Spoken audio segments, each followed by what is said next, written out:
O Via Justiça de hoje é sobre o aborto legal e como ele é realizado no Brasil. Nossos convidados, o juiz Marcelo Paulo Salgado, da 36ª Vara Civil de Belo Horizonte, e a defensora Samanta Vilarinho, coordenadora estadual de promoção e defesa dos direitos das mulheres da Defensoria Pública de Minas Gerais. Doutor Marcelo, o que é o aborto legal? Quando a mulher tem o direito a abortar? No direito brasileiro, direito penal brasileiro, tem duas hipóteses de aborto legal, que é aquela que quando decorre de uma gravidez que causa risco para a saúde da gestante, e depois aquela outra questão sobre o aborto proveniente de estupro feito com uma relação sexual contra a vontade da mulher. Nessas duas hipóteses, há-se uma previsão legal de interrupção da gravidez sem a mulher ou o médico estar praticando crime. Doutora Samanta, qual é a posição das defensorias públicas brasileiras sobre o aborto? A posição é dar cumprimento aos ditames legais, de legalização do aborto nessas hipóteses, como já mencionadas pelo doutor, e também numa terceira hipótese que foi incluída pelo STF na DPF 54, que é a questão dos anencéfalos. Também algumas decisões posteriores, tanto do STJ quanto dos tribunais de justiça estaduais, também fizeram uma interpretação ampliativa para outros casos de má formação fetal que inviabilizem a vida. Nesses casos também é permitido o aborto como sendo um direito, como sendo algo legalizado e permitido e não criminoso. Doutor Marcelo, como que os juízes vêm decidindo sobre o aborto? Em Belo Horizonte, o senhor autorizou a interrupção da gestação de um feto com mega bexiga. Sobre quais argumentos? Bom, constava do processo que aquele feto tinha uma má formação. Em termos para a pessoa entender bem, a bexiga, o líquido amniótico é formado também com a urina, né, que sai da bexiga. O feto ingere o líquido através do amniótico e solta na bexiga. A bexiga não tinha a saída. Ela foi crescendo, pressionou o pulmão, já estava com má formação pulmonar e também estava secando o líquido amniótico. Há um laudo no processo que falava da inviabilidade até do prosseguimento da gestação. Então, nesse caso, nós autorizamos, afastamos a antijuridicidade do fato, quer dizer, a criminalidade do fato, autorizando a mãe, se quisesse, fazer a interrupção da gestação, que foi feito. Doutora Samanta, a procura da Defensoria Pública por questões de aborto, ela é grande. Quais são as principais leis e regulamentos sobre o aborto legal? O que acontece muito é que o sistema de saúde tem algumas dúvidas em relação a como proceder, principalmente os profissionais de saúde. E, na verdade, não existe necessidade de autorização judicial para a realização dos casos de aborto legal. Então, são casos permitidos por lei, mesmo o caso da DPF 54, do feto anencéfalo, não é necessária a decisão judicial a esse respeito, e nem mesmo o boletim de ocorrência. Então, a mulher ela tem direito de comparecer a um dos hospitais de referência no abortamento legal, relatar a situação que se trata, no caso, por exemplo, ela foi vítima de violência sexual, e então o profissional de saúde, ele deve sim realizar o aborto da maneira como foi prevista na lei. Então, agora acontece que muitas vezes as mulheres, por algum motivo, não conseguem acessar esse serviço. Existe alguma forma de negativa médica. E aí, nesses casos, elas chegam à Defensoria Pública. E aí, normalmente, a gente consegue resolver extrajudicialmente. A gente entra em contato com o hospital, a gente entra em contato com a equipe multidisciplinar e também os profissionais de saúde, e a gente explica como que funciona a lei, como que funcionam os direitos das mulheres, e então a realização da interrupção da gestação ela é realizada. Doutor Marcelo, autorizar o aborto afeta o juiz emocionalmente até que ponto? Afeta sim, porque depende muito da formação da pessoa, do juiz também, mas acontece que o emocional diz assim, porque sempre a gente fica pensando que pode haver uma viabilidade daquela vida. Nesses casos que eu estou dizendo aí, de má formação fetal, né? Há uma corrente que defende que a vida é possível, que a vida extrauterina vai ser viável, né? Outra que defende que não. Nesse caso mesmo, por exemplo, teve uma corrente aí que até saiu alguns vídeos na internet falando que seria viável a vida daquele feto que nós autorizamos. Então, afeta porque você pensa assim, será que realmente existe? Será que não existe? Mas a gente se baseia bem em laudo técnico, né? A equipe médica que orientou a mãe a fazer o pedido é que vai orientar a decisão do juiz. Mas não deixa de ser uma questão dificultosa para nós decidirmos. Sobre isso, doutora Samanta, lembrando, né, em 2012, a questão do feto anencéfalo, houve uma polêmica muito grande, né? Dizendo que o feto tinha condições de viver e estava grande. Como que o senhor acompanhou aquela questão do feto anencefalo? Não, na verdade, polêmicas sempre existirão, né? Mas eu acho que o que a gente tem que pensar é na vida da mulher. Essa questão do feto, não existe ainda, o feto não é pessoa. A vida do feto, ela não existe ainda como pessoa, como resguardada pelo ordenamento jurídico, e sim a vida da mulher. Então, é sempre mais importante a gente olhar para a violação de direitos, por exemplo, que essa gestante pode sofrer quando ela carrega um feto anencefalo ou com qualquer outra formação, e é imputado a ela que seja obrigada a levar aquela gestação até o final. Isso é um sofrimento gigantesco para a gestante. E é isso que a gente tem que pensar. Os tratados internacionais ratificados pelo Brasil, por exemplo, a Convenção para a Eliminação de todas as formas de discriminação contra as mulheres, existem recomendações gerais feitas pelo Comitê CIDO da ONU, que faz justamente o acompanhamento, o monitoramento dos Estados-partes, né, na legislação local, e existem recomendações no sentido da descriminalização do aborto, porque caso não seja feito, isso seria uma violência de gênero contra as mulheres. Também, quaisquer formas de você colocar alguns procedimentos desnecessários ao aborto seguro, ou então você impedir, negar o aborto seguro, você não garantir cuidados no pós-aborto para essa mulher, ou então obrigar que essa mulher ou menina carregue uma gestação contra a sua vontade, isso é violação de gênero contra as mulheres e pode, inclusive, em algumas circunstâncias, ser equiparada à tortura, a tratamento degradante, desumano ou cruel. Isso está na recomendação 35 do Comitê CIDO da ONU. Doutor Marcelo, para o aborto legal, é necessário fazer boletim de ocorrência, corpo de delito, tem que ter autorização do juiz. Quando é necessária a autorização do juiz? Bom, como a doutora Samanta já disse, na verdade, naqueles casos de aborto legal previsto na lei, não há necessidade, basta ela comparecer no sistema de saúde, né, relatar aquele fato, demonstrar aquele fato, ou o médico próprio recomendar que o aborto já causa um problema de saúde para ela, ou inviabiliza a vida da mãe, e é feito normalmente. Mas acontece que o sistema de saúde, os médicos e hospitais, eles, para se precaverem de uma possível ação futura, né, muitos aí, não, você vai, mas você tem que pedir uma autorização do juiz lá e tal. A doutora Samanta já disse muito bem que às vezes a Defensoria ou até o Ministério Público faz essa intermediação extrajudicial. Aí tudo bem, não precisa de autorização.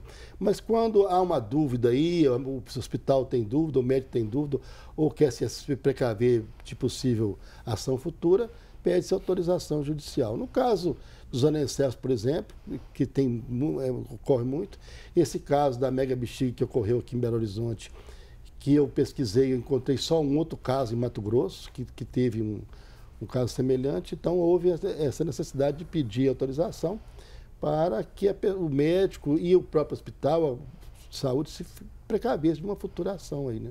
Doutora Samanta, a mulher que vai abortar, ela deve ter sempre assistência de uma equipe multidisciplinar de apoio? Como que essa equipe ela deve agir?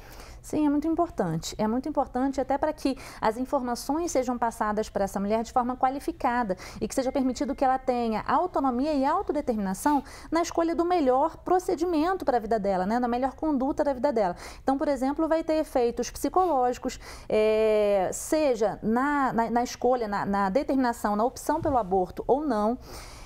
E também efeitos assistenciais, a gente tem que entender de quais mulheres a gente está falando. A gente pode estar falando de mulheres que tenham mais opressões sobre elas, que são aquelas mulheres negras, as mulheres indígenas, as mulheres quilombolas, ou também as mulheres com deficiência, não é? São mulheres em situação de vulnerabilidade social.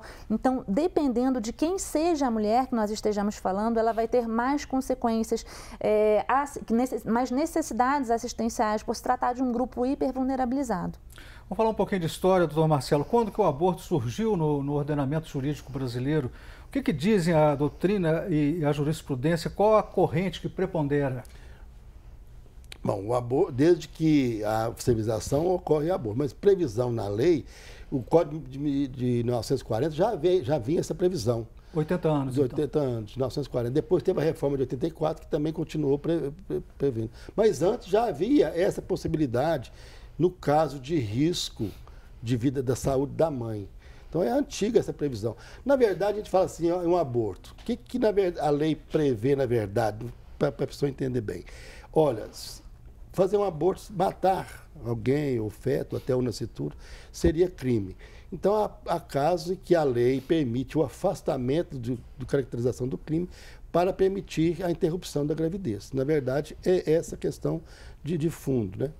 E como aqui ainda no Brasil só tem essas duas casas legais, que a doutora falou, que por interpretação jurisprudencial, há necessidade, então, de atualizar, né, o código para esses casos, que ainda não conta na legislação. Depende de interpretação de decisão do Supremo, do STJ e da própria Justiça Local, às vezes. Gostaria que a senhora comentasse também a jurisprudência e a doutrina, a evolução, né, do conceito. Sim. Na verdade, é muito importante que se considere que a vida da mulher, a vida da gestante, é o que deve ser preservado pelo ordenamento jurídico, né? Então, a gente tem que pensar o que é violação de gênero, o que é violação de gênero contra as mulheres. Então, o aborto ele foi previsto no direito brasileiro dessa maneira. Então, foi uma opção legislativa fazer a criminalização do aborto, como o doutor muito bem explicou, mas não necessariamente é a melhor decisão legislativa. Eu já expliquei sobre os tratados internacionais, as recomendações do Comitê CIDO, são as recomendações 33, 35 e 24. São 3 recomendações gerais que nascem da Convenção para a Eliminação da discriminação de todas as formas de violência contra as mulheres, e essas recomendações orientam que legislações que discriminem mulheres ou que, por exemplo, prevejam condutas que tenham uma responsabilização mais severa se praticadas por mulheres em relação ao que seria se praticadas por homens, e o caso do aborto é justamente isso. Então, a recomendação prevê que essas legislações sejam revogadas, porque isso representa violência de gênero contra as mulheres. Nós vamos fazer agora um rápido intervalo e o Via Justiça volta em instantes.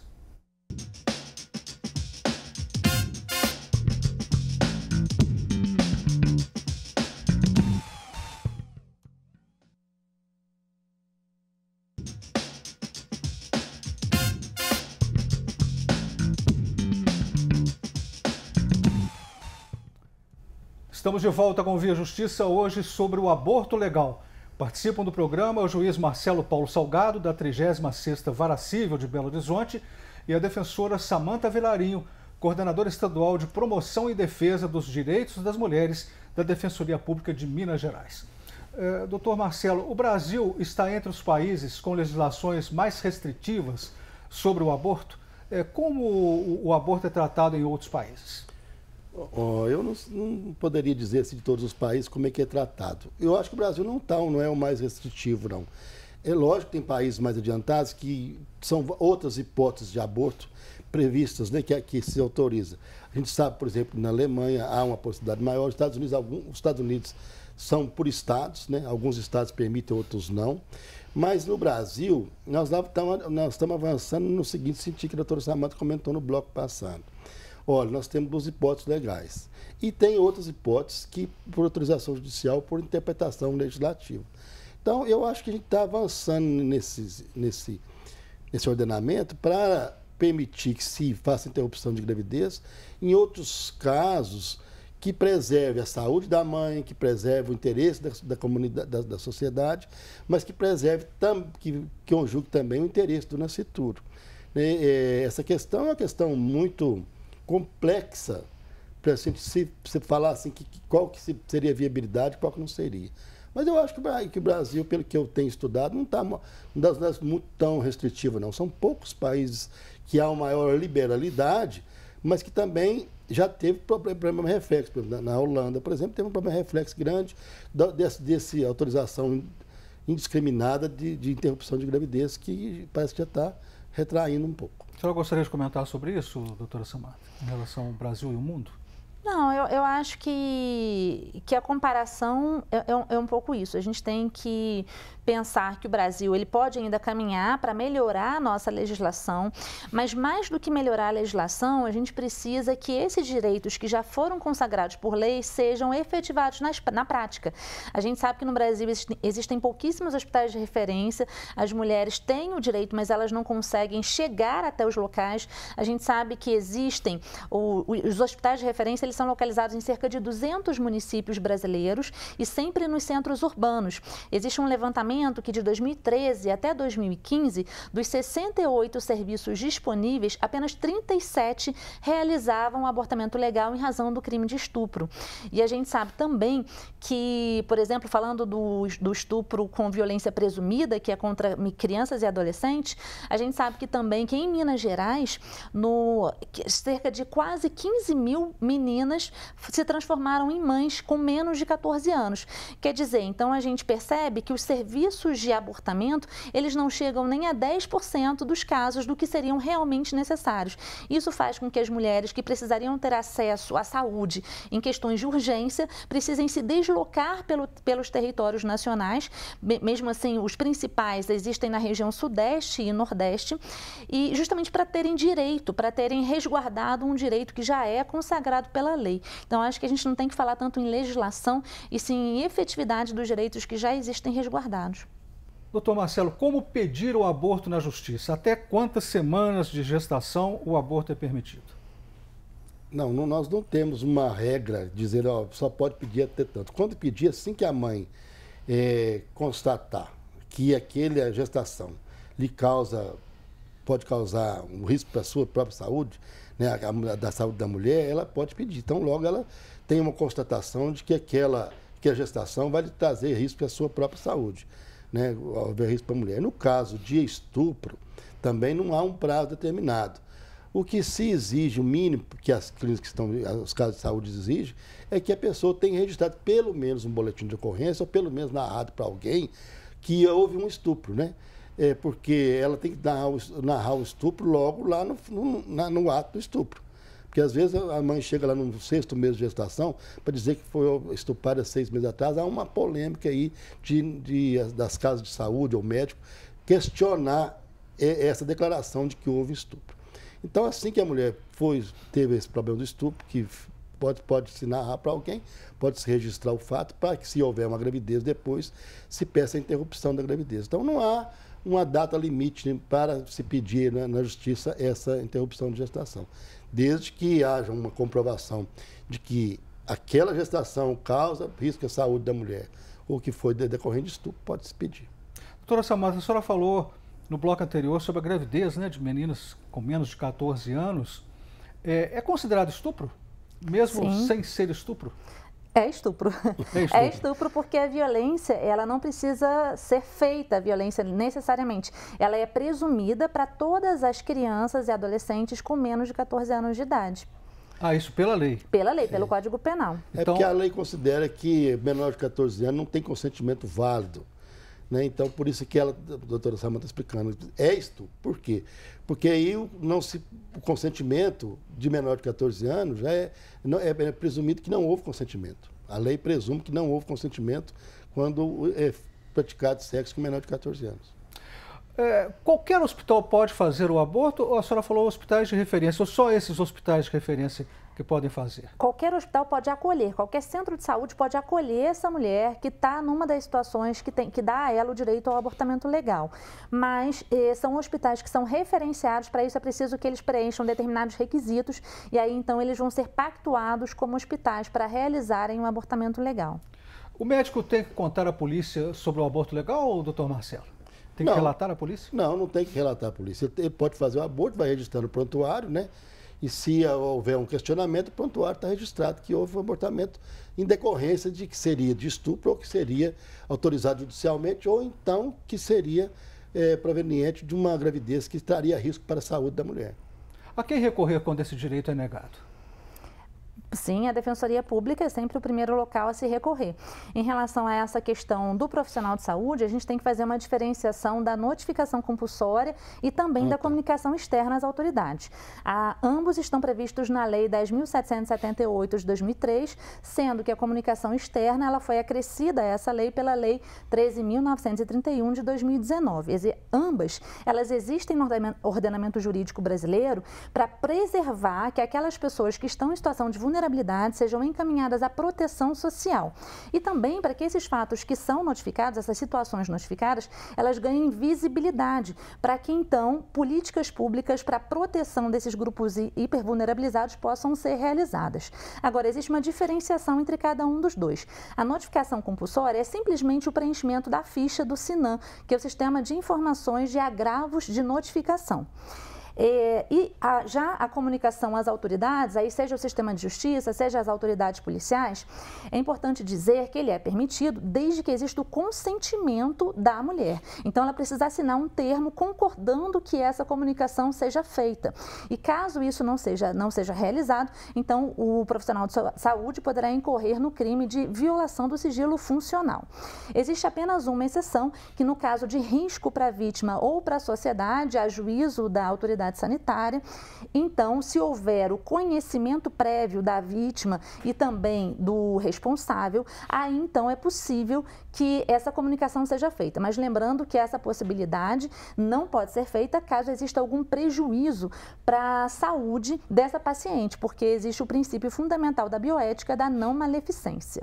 Em termos estatísticos, doutor Marcelo, no Brasil há subnotificação, com certeza, né? Muitas subnotificações. Inclusive, por causa de clínicas clandestinas, né?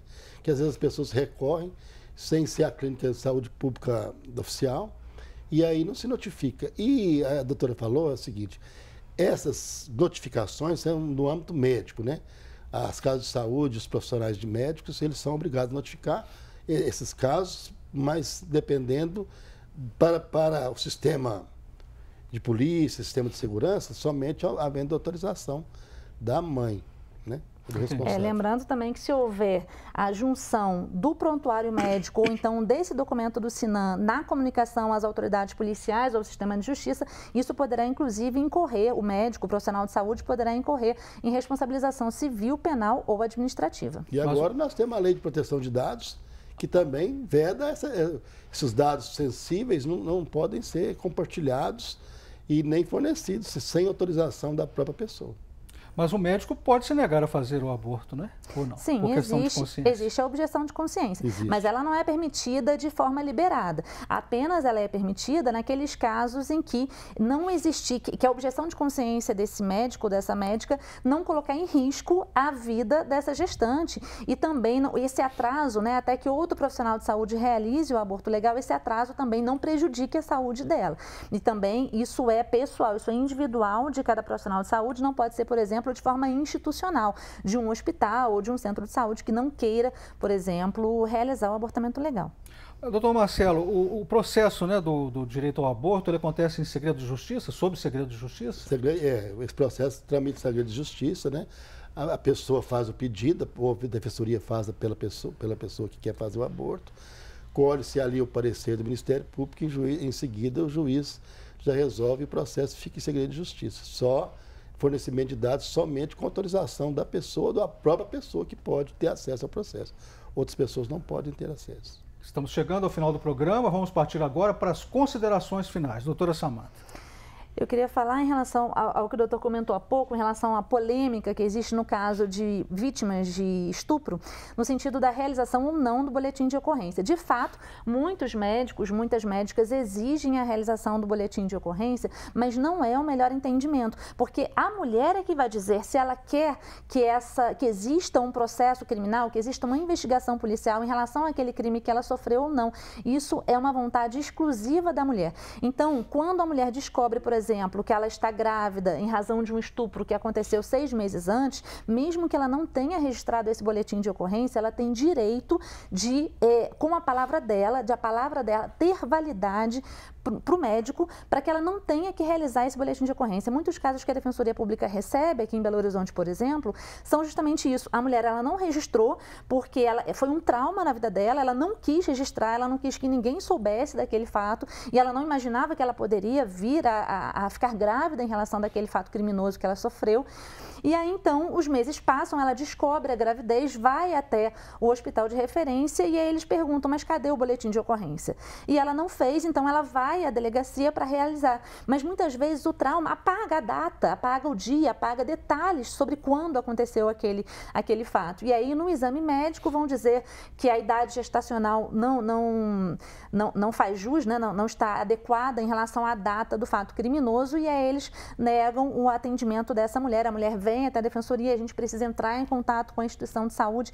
Então, isso é um erro muito comum que acontece e que prejudica os direitos das mulheres. Considerações finais do senhor, doutor Marcelo. E nesses casos também, os profissionais de saúde, eles, ao mesmo tempo que têm essa obrigação de fazer para acolher a mulher, eles também ficam na berlinda, que podem ser processados ou se ver livres no processo por ter praticado uma interrupção de gestação, às vezes num caso que não tenha efetiva comprovação daquilo, né? Por isso é que sempre socorre a Defensoria Pública, ao Ministério Público, e aí acaba no Judiciário para ter essa autorização. Mas eu gostaria de agradecer aqui o convite para a gente esclarecer esses pontos e de estarmos à disposição da sociedade para que essas questões de saúde que afetam a população, principalmente os mais desinformados, os mais carentes, possam socorrer da Defensoria Pública, do Ministério Público, do Judiciário, para ver atendidos e respeitados seus direitos. Muito obrigado ao senhor, muito obrigado à senhora pelas participações. O Veja Justiça de hoje termina aqui.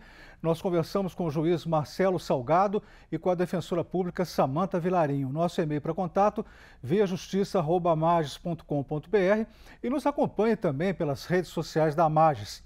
Obrigado pela audiência.